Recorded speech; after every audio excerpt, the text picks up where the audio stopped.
Okay, mautindi, gagawa tayo ng barena ngayon. Pinagawa. Sabi ni nung customer hindi daw maandar. Ngayon, plug-in muna natin. Okay, tapos paandarin natin. Wala nga. Okay, buksan ko muna.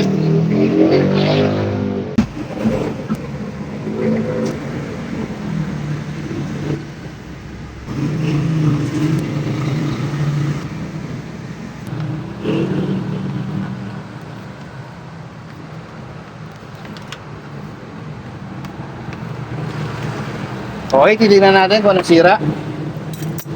Ito ang aking light tester. Pag umilaw, ibig sabihin buo ang linya. Subukan muna natin sa carbon. Wala, hindi umilaw. Tignan niyo po ang ilaw, kung ilaw siya. Hindi siya umilaw. Yun, umilaw siya rito. Pero dito ayaw umilaw, no? Tignan natin dito, ayaw rin umilaw dito. Ito.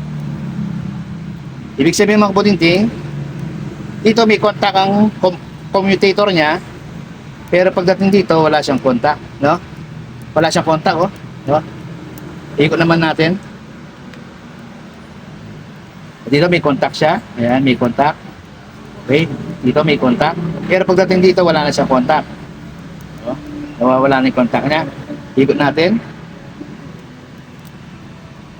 Dito wala na talaga siyang contact kahit anong mangyari. Dito meron pa. Dito may contact siya. Ay, okay. Buti siya rito. Pagdating dito sa ilalim, wala na siyang contact. Pag ganito po ang inyong commutator, ibig sabihin, wala na po. No? Wala na siya. No? Sira na po ang inyong armature. Kasi naputol po yung mga linya dito. Dito sa stator, wala na pong ano, ay dito sa stator. Dito sa armature, yung mga contact nitong rewind dito, naka-rewind dito sa armature, hindi na po siya nagko-contact dito sa commutator niya. Ibig sabihin, wala na po pag-asa ang barenang ito. Papalitan, kung gusto nyo palitan ang inyong armature, bili po kayo doon sa bilihan po talaga ng armature para original. Tapos dalhin nyo lang po to para makita po nila ang kanyang model number.